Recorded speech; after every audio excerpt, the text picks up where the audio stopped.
Thank you, Madam Chair, members of the committee. House Bill 2648, as amended by House Committee, makes changes to the process and requirements for approval of regulations, specifically with respect to the economic impact statement and review of costs expected to be incurred by businesses, local governmental units, and individuals because of the proposed regulation.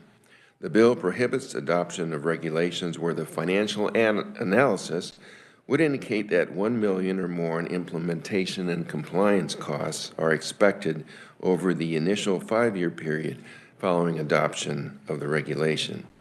Absent passage of a bill authorizing, and actually the term is enactment of a bill authorizing the proposed regulation, and it's required by current law a hearing by the state agency. Alternatively, the agency may modify the proposed regulation to lower the anticipated implementation and compliance costs. The bill also provides for a greater role by the Director of the Budget in overseeing cost determinations and approval of proposed regulations. So, turning to the bill, Section 1.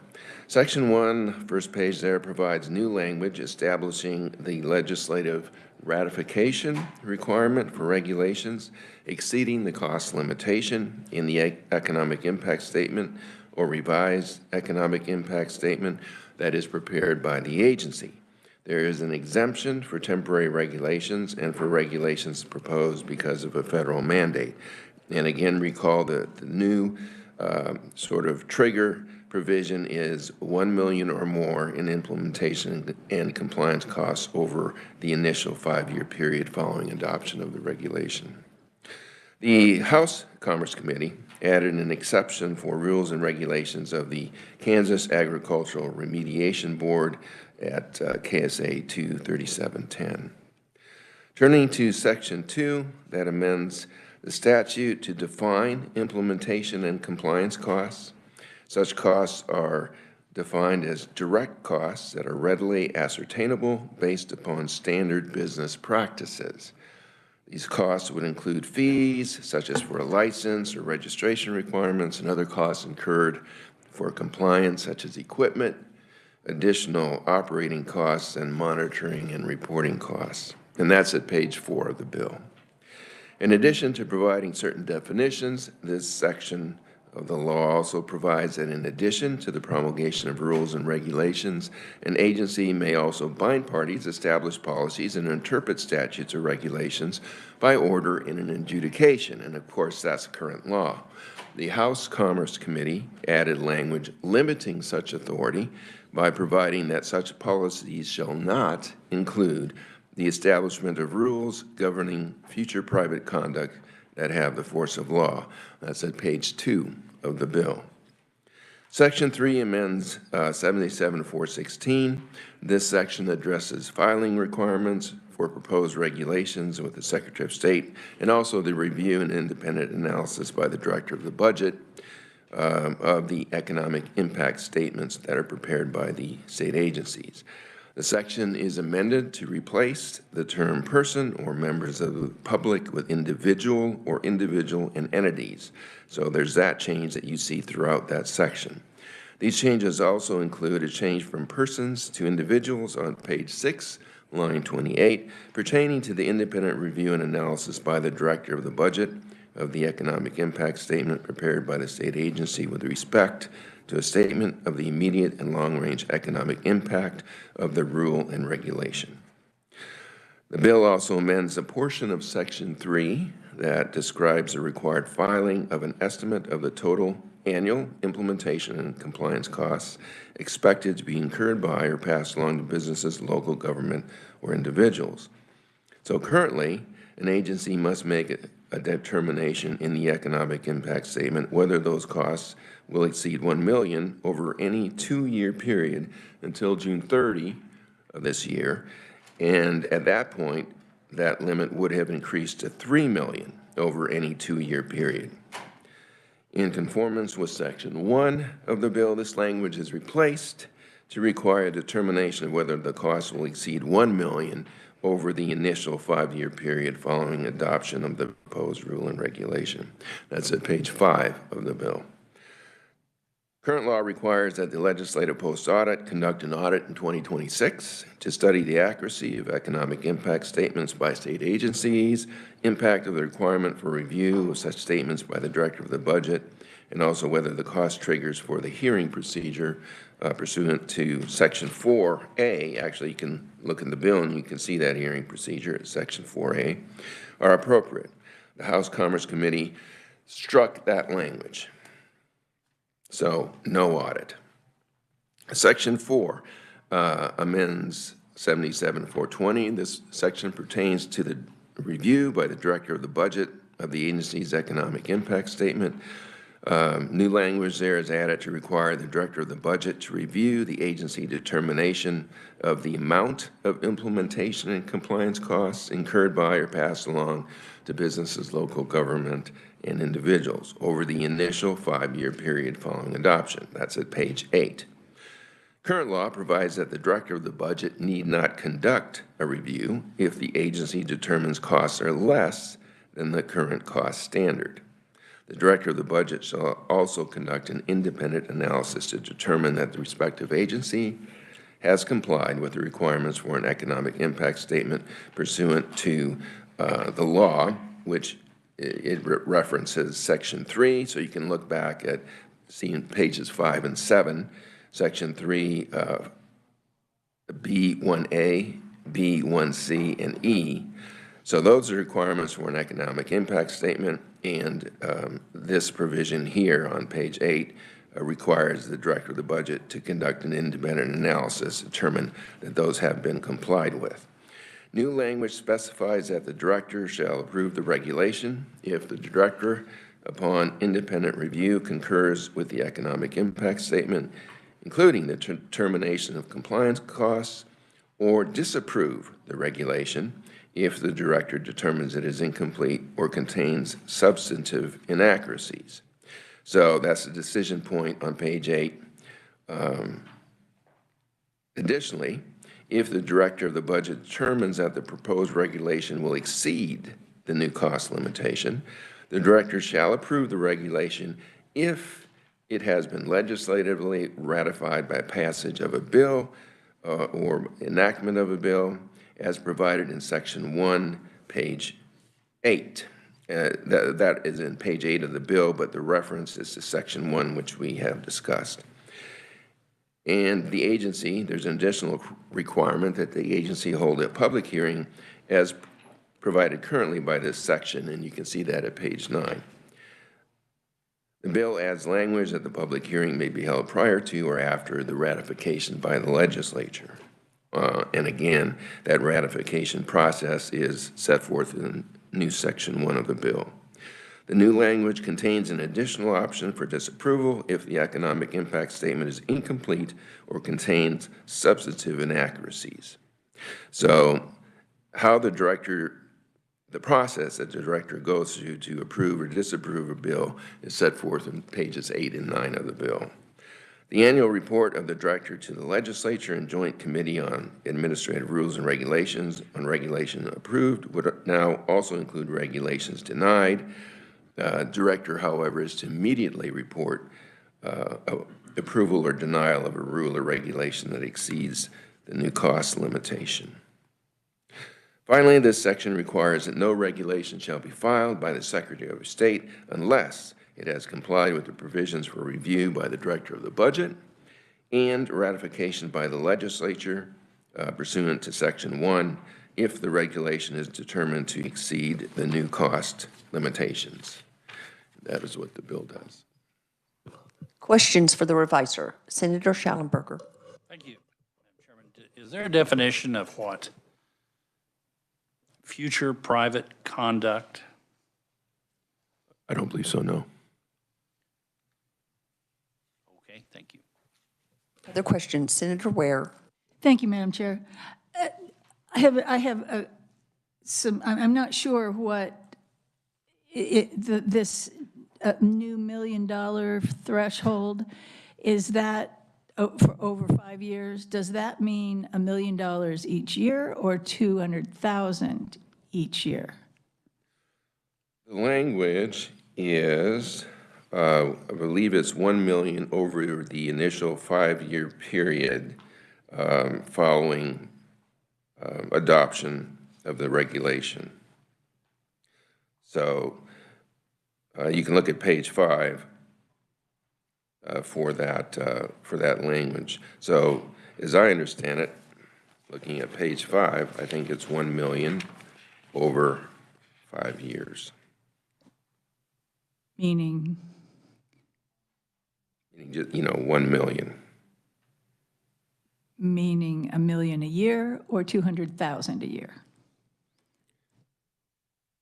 So the language is will exceed 1 million over the initial 5-year period. So that would be 1 million over that 5-year period.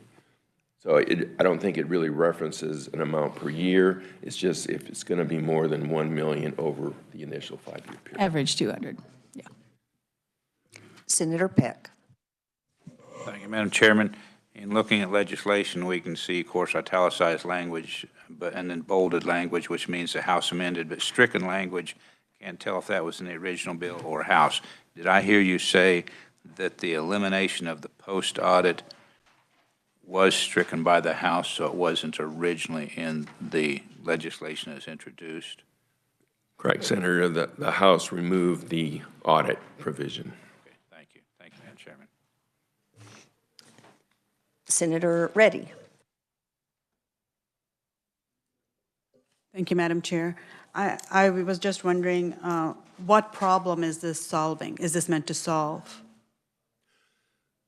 So I would respectfully defer to the conferees on that question. Thank you.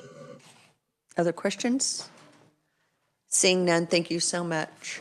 We will move to proponent testimony and begin with Eric Stafford, Vice President of Government Affairs from the Kansas Chamber. Welcome back to committee. Thank you. Good morning, Madam Chair and members of the committee. Eric Stafford with the Kansas Chamber of Commerce. Appreciate the opportunity to testify in support of House Bill 2648 this morning. Happy March. Happy first day of spring. We're all inching closer to the Masters. So unfortunately, you don't have your green jacket on today, but that's okay. We'll learn one day, right? House Bill 2648 really was introduced this year to build on legislation that was signed into law in 2018 under Governor Jeff Collier when the legislature passed House Bill 2280 that gave the requirement for state agencies to issue economic impact statements for regulations that are being proposed and ultimately likely approved because JCAR really doesn't have the ability to stop regulations that either exceeds legislative intent or could potentially be very costly to those that are adversely impacted. But what JCAR has experienced, what we have seen from regulations that have impacted the business community that have been proposed by various agencies, those economic impact statements are largely not complete. They lack sufficient information. State agencies are supposed to reach out to those impacted, whether it be school districts or business associations, trade associations, as per state law currently today. And so what House Bill 2648 proposes to do is to provide stronger protections for the rules and regs process for the economic impact statement, to where if the budget director would then have authority, which they don't have today, if there's a rule or reg that gets proposed and there's an insufficient economic impact statement that has not applicable or whatever, which we've seen, then the budget director can reject that and send it back to start over to require the agency to actually complete the economic impact statement. Once the second part of this is once that economic impact statement is complete, and this is probably the bigger portion of the bill, and this was modeled very closely. So we have a state Supreme Court decision Stephan versus Carlin or Stephan versus State, can't remember exactly the title, back in the, I think it was 84, where the legislature was basically trying to take the power away from the governor and just give veto authority, broad veto authority for the rule and reg process. So with that state that state Supreme Court decision in mind, we had to be careful in how we crafted the language. And when we were working with the reviser on this, we were modeling the $1 million threshold approach that Senator Ware was asking questions about. That was modeled off of Florida and Wisconsin. But there are some other states we were looking at, and we were looking at potentially having the legislature pass a concurrent resolution to acknowledge approval of the regs. But the revisor's office didn't feel like that would stand muster based on that Supreme Court decision. They felt that the process of passing a bill like how Florida operates today, and Florida has $1 million threshold as well. When we were talking and looking into this past summer, we found that in Florida, talking to folks down there, that average is about 4 bills per year. So it's not very many. In the state the size of Florida, you would think that they would have pretty significant economic impact statements. You know, the fear is that this is just going to be every regulation that's going to be proposed is going to cost $1 million. No, that's not the case. It's $1 million over 5 years, to your point, you know, about $200,000 a year. But it's not that burdensome of a process. But to Senator Reddy's question, what is this looking to accomplish? It's looking to give stronger legislative oversight in the rule and reg process, because I think there's been some frustrations from JCAR that the lack of complete information or agencies just going ahead and pushing. I sat through a hearing last year on an issue, but before they got to that issue, it was the Board of Cosmetology talking about fee increases. They were proposing regulatory fee increases, and JCAR was saying, well, you already have, you know, $1.5 million in your account. Why do you need to raise fees? And so, but there's nothing JCAR could do to stop it. And that isn't necessarily a direct example, because I don't think that Board of Cosmetology approach would have exceeded the $1 million economic impact statement. But the point being, JCAR has lacked information, and they really, by the time the regs get to JCAR, after going to the AG and Department of Administration, Director of Budget, they're just a rubber stamp. Even if they don't want to stamp it, they have to. So this is really focusing on trying to tighten down the regulatory state. And we see it a lot in Washington, D.C. with the EPA. You see it both from Republican and Democrat administrations, and it's not right. If you want something to get done, you should pass it through the legislature, not through rule and reg authority. And so this is, the purpose here is just to provide stronger legislative oversight for the rule and reg process. So this is building on what we passed back in 2018. But we worked very closely with Representative Wassinger, who had been chairing JCAR, still might be the chair of JCAR. I know it goes back and forth, but she might be vice chair right now, I'm not sure. But she was involved in all of our discussions this past summer and fall as a group of us worked on formulating ways to help improve JCAR and the state's regulatory climate. So happy to answer any questions. That pretty much concludes our summary as to why we're supportive of this legislation. But Madam Chair, I'd be happy to answer any questions at the appropriate time. Thank you. Are you able to stay until all proponent testimony is done? Thank you. Committee, next do we have Gary or Scott from the Soybean Association? Is it Gary Reeser? Okay. I have 2 names, so welcome to committee. Thank you, Senator, and members of the committee. Yes, the written proponent testimony you have is from the current KSA president, but he could not be here today. I just wanted to say a few words. I spend a lot of time in the 2 ag committees, as you can imagine, but I don't get to appear before this committee very often. It's nice to be here, and I'm on my best behavior because my own senator is here today. Senator Dietrich, good morning. Okay, I just wanted to touch on a couple of things. As you can imagine, soybean farmers face a lot of challenges in sustaining and increasing their profitability. and soybean farmers operate in highly regulated environments and agree that regulations may serve a sound purpose, and the cost to comply can be high. And 2648 could reduce the cost of doing business, which would translate into higher prices for grain or lower prices for inputs for farmers. I like to, whenever I get up to talk to a committee, I like to touch upon something that's not in my written comments, because you can certainly read those. But I wanted it, Eric covered what I wanted to cover. In 2018, Shahira Stafford and Randy Stuckey and I met with the current budget director, Larry Campbell, to come up with what I thought was House Bill 2526, but I think he said it was House Bill 2640. And I'm not as good at numbers as I used to be. He's probably right, but we worked with Larry Campbell on that in 2018 and came up with something that was ultimately passed by the 2018 legislature. I think that that bill is kind of a precursor to this one. That bill called for an economic impact of $3 million over 2 years, which is $1.5 million a year, of course.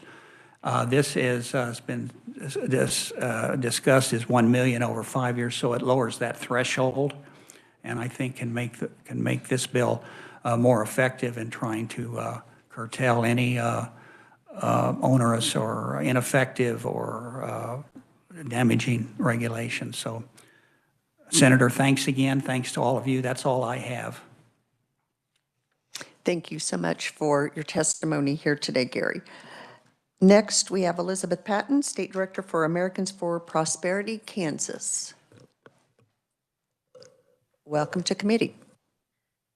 Thank you, Chairwoman. Eric said my name is Elizabeth Patton. I am the a little bit shorter State Director for Americans for Prosperity, Kansas. Thank you for the opportunity to testify today. We are excited about this piece of legislation. As you've heard from previous conferees, I won't be redundant with the history of this, but we think what this does is truly find an opportunity to tighten or evolve the legislative intent of the body from 2018 and make this a more effective piece of law. We are incredibly favorable to this.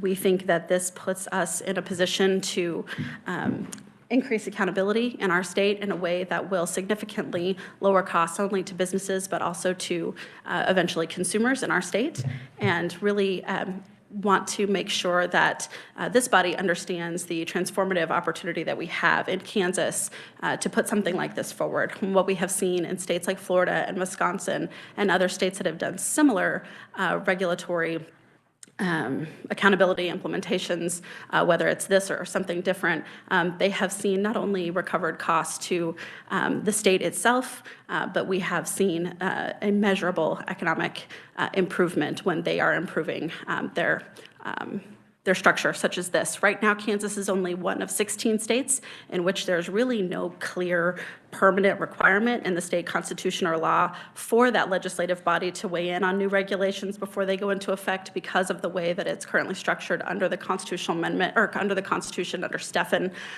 We do think eventually we would like to see a constitutional amendment happen one day. We think in the meantime, policy such as this is a broad opportunity to get us to a much better point that is well within the Stephan decision. Like my previous conferees said, we think that this will be of a huge benefit, not only to small, but also large businesses in our state, and then consumers.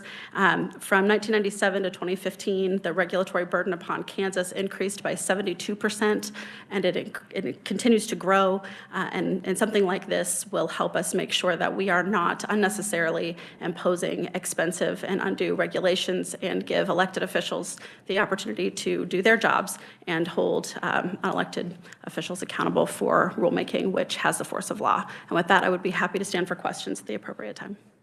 Thank you for your testimony.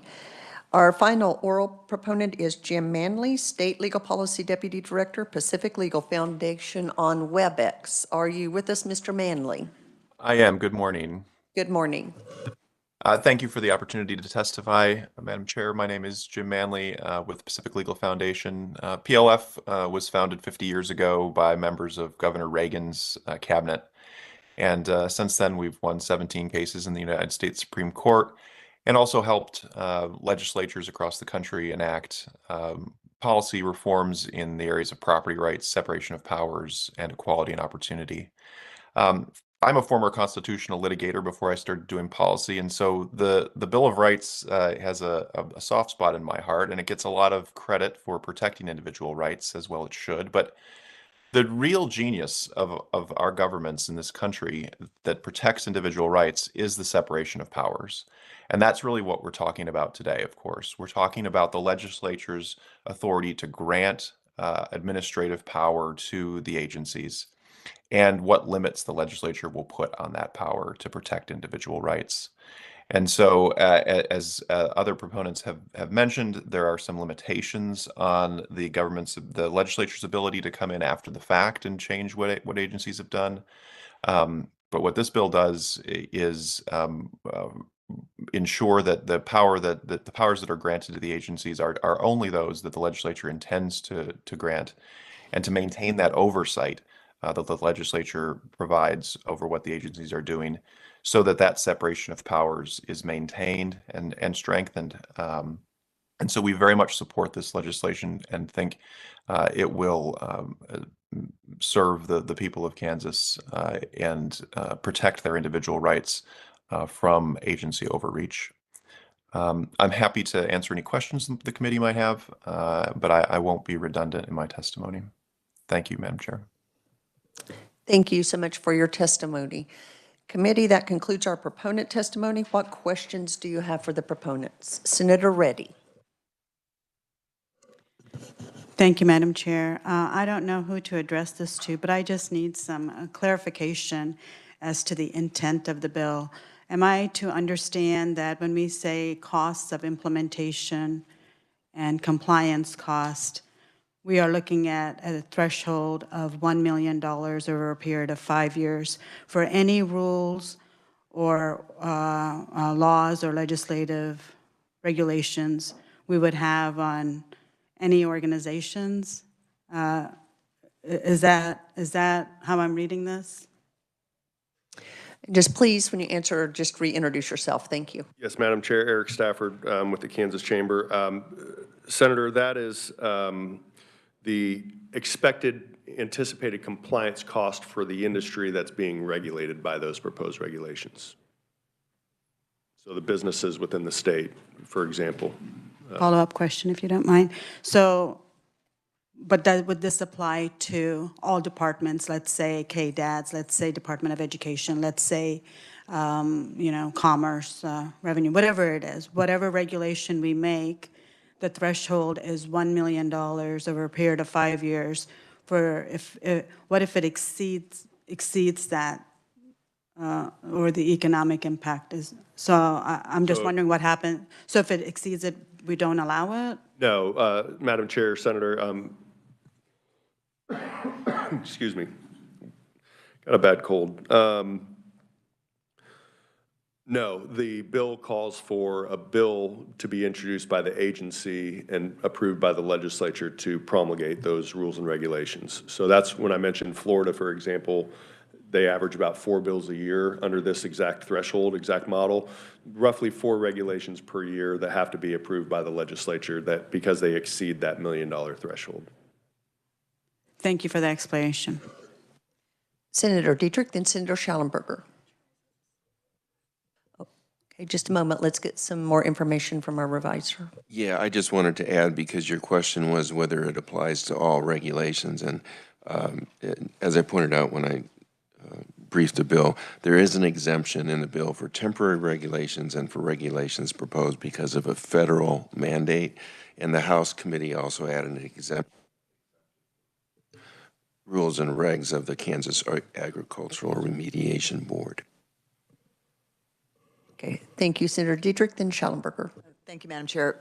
Eric, I think maybe you could answer this question for me. So I've not sat on rules and regs, and so I'm just wanting you to maybe walk me through the impact of this on our Joint Committee on Rules and Regs? Yes, so for JCAR, and Madam Chair and Senator Dietrich, good question. So for JCAR, the main focus for them is ensuring that there is a complete economic impact statement. So the threshold, that is for the agency, if that economic impact statement increase, or is going to show it's going to cost $1 million more over 5 years. So JCAR, and I've got some here, and I didn't include it in my testimony this time because I felt like I was singling them out too much, and I didn't want to do that because they're a good partner and we have a good relationship with them, and on the House side I did, and I didn't want it to come across that way. I have some regulations that were proposed that dealt in the work comp arena, and it's 7 different regs. 3 of them ultimately got rejected because they conflicted with state law. The other 4 that went through or were approved by the Attorney General. They didn't go through. They weren't implemented. But the economic impact statement for anticipated costs to those that are impacted, it was not applicable. Every answer, not applicable, not applicable. There were no dollar amounts given. So no research was done for, like, there was a notice provision that isn't that big of a deal, but, for the insurance carriers that are underwriting work comp in the state, sending out notices to employers, there's a cost associated with that compliance, and there was no dollar amount given, and that is a repeated issue that JCAR has seen, where those economic impact statements just aren't fully complete. There's no correspondence showing that, hey, we communicated with, whether it's the ag industry or, the trucking industry or whatever industry is impacted by the regs. JCAR has the documents and there's nothing they can do, but this gives the budget director the ability to say, no, this is not a complete, sufficient economic impact statement, you need to start over, and hopes that by the time it actually gets to JCAR, it will be complete and there will be dollar amounts given to JCAR. Thank you. So I think you put that in a great frame for me. So if I'm understanding this correctly, then JCAR isn't the trigger, it's the director of budget. Yes. They get the information first, and if that information's not there, it never makes it to JCAR. That's correct. Is that correct? Thank you. Well, they have the right to reject it. It doesn't mean that they will. It doesn't say shall reject it, if I remember right from the language. But yes, it does strengthen that authority of the budget director. Senator Schallenberger. Thank you. And you're as good as any to answer this. Okay. I have 3 questions, I think. Did I say thank First, you? You can say anything you want to me. Now you've lost my train of thought. I'm sorry. I always have to think, does he live in my district and can he vote for me? No, so it's Yeah, it worked. We figured it out, guys. So, 3 questions. The first one, if the legislature passes a bill that's obviously going to cost money to implement, is that exempt? No. And honestly, that's where I think we're learning, and I'm not exactly sure. We've been in discussions with some of the committee members of JCAR to start trying to be more specific when granting the rule and reg authority. Not just saying it's up to the agency to figure this out, right? And so I think that's one potential way to address it. I would say the answer to that question is it's not exempt, no. So if we pass a gas tax increase and we require the revenue secretary to promulgate rules and regs on how it could be rejected. If the legislature doesn't approve it. So my question was, if the legislature passes a bill knowing it's going to cost to implement it more than $1 million. Mm-hmm. Well, we passed the Lottery Act, for example. We knew that was going to cost a lot of money to enact. Well, the tax isn't the regulation that costs money. The regulation is what has the $1 million threshold, not the policy. Okay. The second question.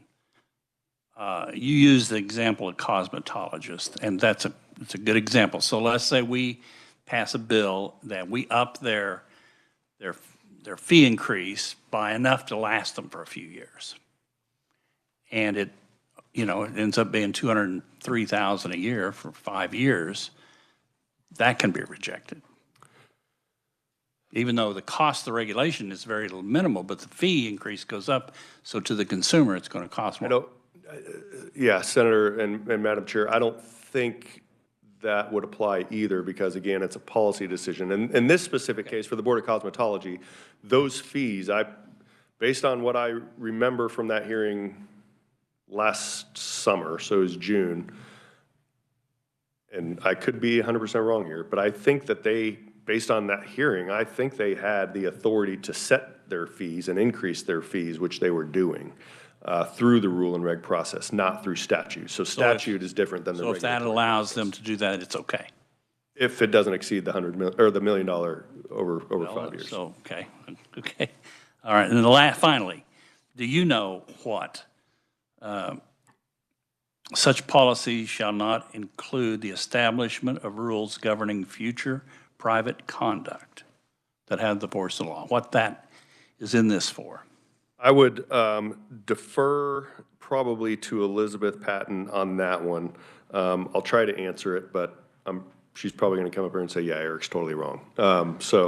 I think the intention there was just to tighten up to ensure that, again, my example about both Republican and Democrat administrations, especially in Washington, D.C., use the executive branch to pass policy through rules and regulations. And that has a dramatic effect on business, especially on environmental. You remember the lesser prairie chicken issue that keeps coming back over and over. That is not a congressionally passed policy. That is a regulation that has a dramatic impact on the state of Kansas specifically. I think their intention there is to ensure that agencies are not trying to implement law through rule and regulations, and some of the language that we had in existing statute was a little too vague, and so they felt like tightening that up was to try to focus that they're not implementing law, they're implementing regulations to carry out the law that you all pass. I think that's a summary, but. And just please reintroduce yourself. Elizabeth Patton, I'm a lot shorter than Eric, sorry. Elizabeth Patton, State Director for Americans for Prosperity Kansas. Yes, that was the analysis we had on the policy, that Eric did a great job explaining that. And we do think that for the size of our economy and the size of our government, that threshold of $1 million over 5 years, in addition to the amendment we had, does make significant progress to making sure that we are providing that accountability and leaving the authority to make law with the lawmakers. Well, I'm not sure that answered my question, but that's okay. Thank you. Okay. Senator Ware. Thank you, Madam Chair. Excuse me, and I'm not sure who this goes to. Maybe you guys can decide. And don't misunderstand me when I start this question. Ag is near and dear to my heart. I've been on the Ag Committee for 6 years now. But out of all of the industries, besides federal and temporary, we're basically carving out ag as an exemption to this. Why? Yes, Senator and Madam Chair, Eric Stafford with the Kansas Chamber. We're not carving out ag. There's a small, excuse me, again, there's a small board that has rule and reg authority, and Randy's here and can speak a little bit more detail. They asked about that. They have their own rule and reg authority, but they don't have any real authority for fees or anything like that. So it's their own internal structure. I think CARB is what it is. Can you mind, Randy? That was a board that their industry is very familiar with. So I'll turn it over to him. Just please introduce yourself. Thank you, Madam Chair. Randy Stuckey, and with the Renew Kansas Biofuel Association, Kansas Grain and Feed Association, and CARA, the ag retailers, we submitted written testimony. Go through our this amendment that we asked to be added on in the House inside of our written testimony. If I lose you at some point, but this we did request an amendment for this very small specific board. And it is not the Board of Agriculture. It is not the Department of Agriculture. It is a 7-member or 5-member appointed by the governor. Current governor has appointed 3 members just recently. 1 ex officio member by the KDHE and 1 ex officio by the Kansas Department of Agriculture. And all that this board does, there's no staff with this board. It's just a body of volunteers who meet to carry out this remediation program. The board assesses no fees. The statute allows for fees to be collected, but that is through the Kansas Department of Agriculture. So it's just this body who receives applications to the fund and program for reimbursement of remediation projects. And this is ag chemical remediation projects. So while they have rule and regulatory authority, they don't have regulatory oversight authority. The rules that they pass and have passed are essentially just the rules to carry out how the fund and program are administered. So there's no regulatory oversight, there's no fee assessment authority, there's no staff for this small agency board that the governor has appointed 3 to just recently.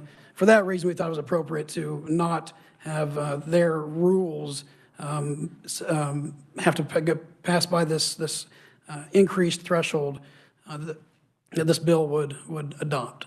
And so we think that's highly appropriate for what they do. For that reason, we asked to receive that amendment. Go into that more in our written testimony to draw your attention to that. So thank you very much. Okay. One more, if you don't mind. Senator Ware. And I've been hearing that this will be good for consumers. I'm having a hard time following, though, if we're lowering the threshold from 3 million to 1 million, that must certainly mean that this would apply not rarely, but far more often to rules and regs, and then would increase the lag time of implementing rules and regs, which has been a frustration over and over and over again. I don't understand how that's going to help consumers.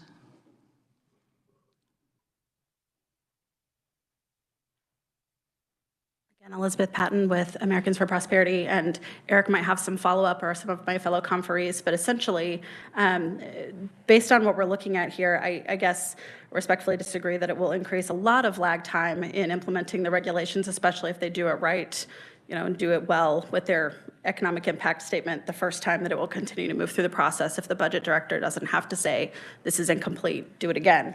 On top of that, because we are catching regulations at a lower threshold that cost more, so what you see in the economy is that when regulations are costly to businesses and industry, that raises their cost, and then their products end up becoming more expensive. And we've seen that over and over again. We saw that a lot during the pandemic, and you see how the cost and the regulatory impact increases that amount at the store.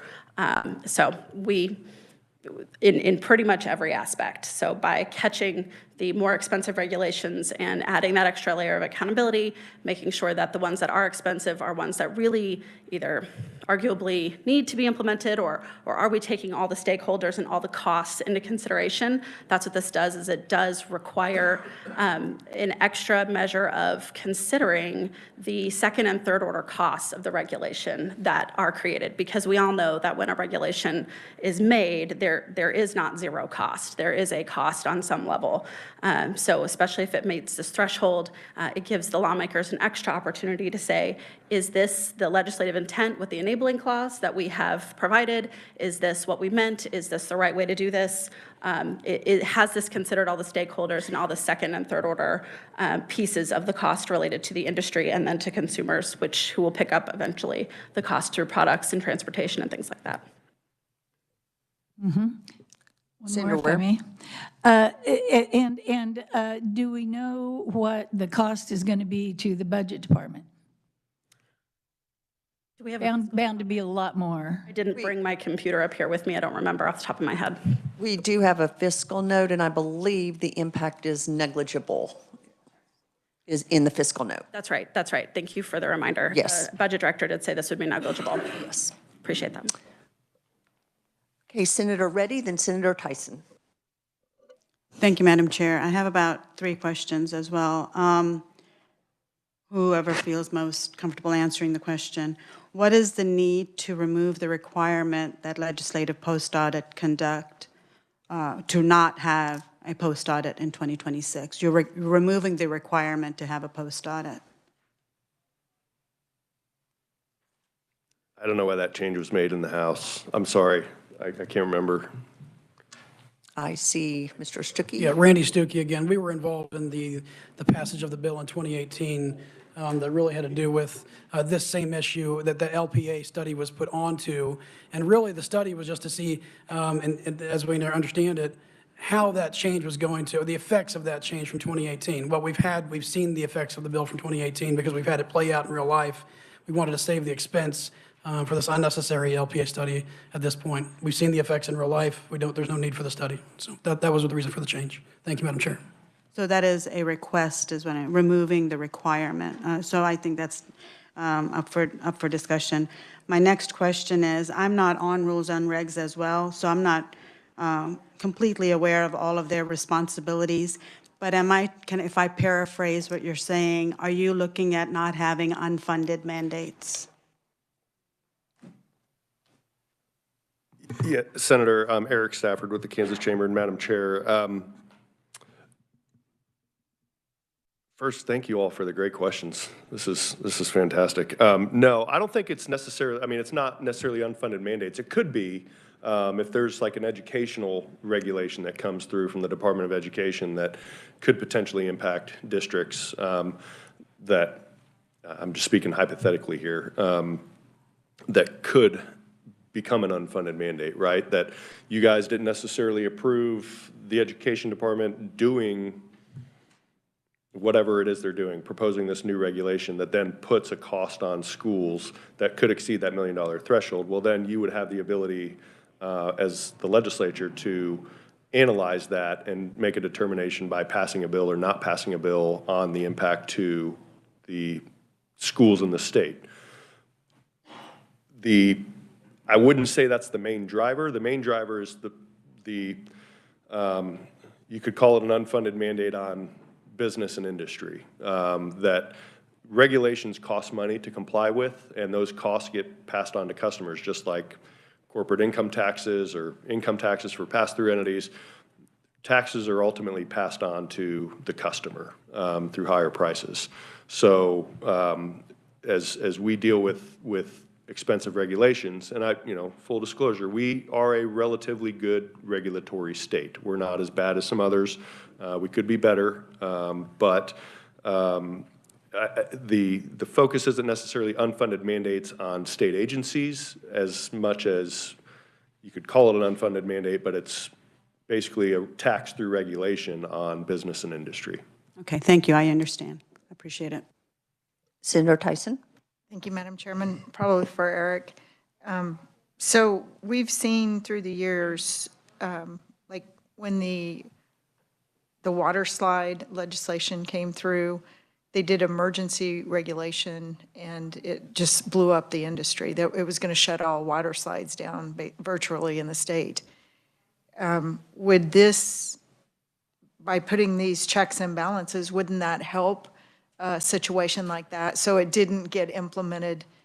Yes, the intent was good. The intent was well-meaning, but oftentimes there are unintended consequences from the actions by the legislature that could have further reaching impact than just what was intended to be addressed. So yes, that's a perfect example of what this is trying to address.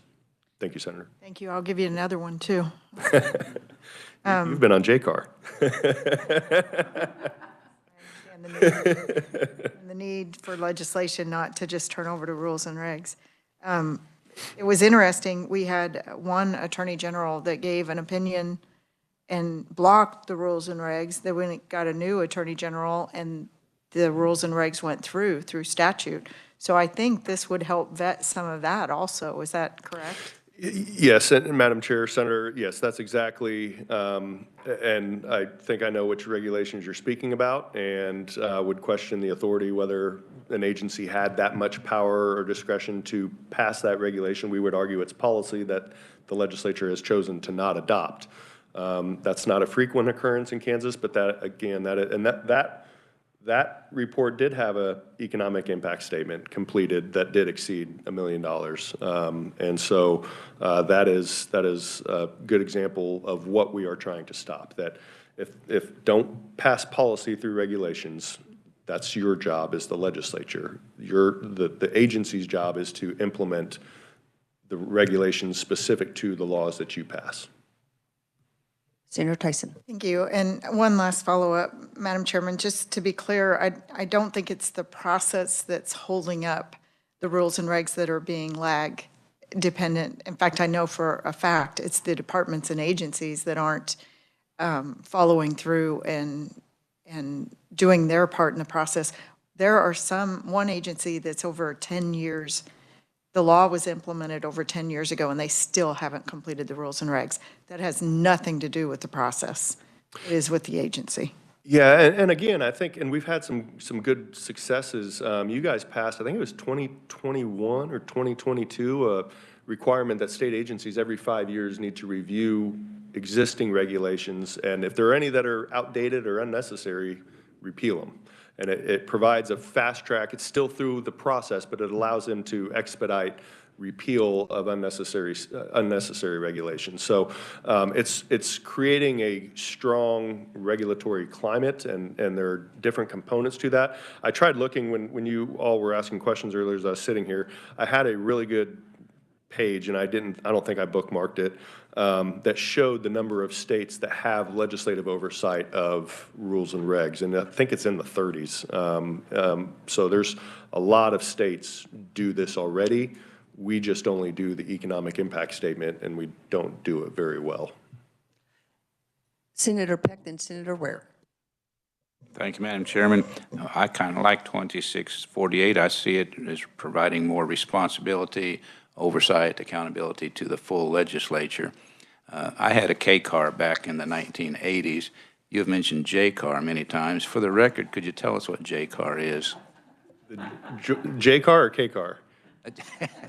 J. J-car, Joint Committee on Administrative Rules and Regulations. I appreciate that. I knew what you were saying, but I thought, well, there may be some on the committee or some in the audience or some watching that don't know what J. I wouldn't have been able to answer the other one, Senator. I'm not Well, really then sure. I'll ask that question. No, I'll defer to Randy, Elizabeth, Andrew, Shahira, somebody else. But as far as the understanding, J-car would still exist, but only for the smaller regulations, or would J-car be dismantled if it were? Yeah, Madam Chair, Senator, no, nothing changes with J-car, and the steps that have to be taken to adopt rules and regulations today. The only change is that hopefully, through compliance with this, if enacted, the agencies complete sufficient economic impact analysis of what the cost compliance will be for those that are directly impacted by the regulations, that J-car can have a full picture.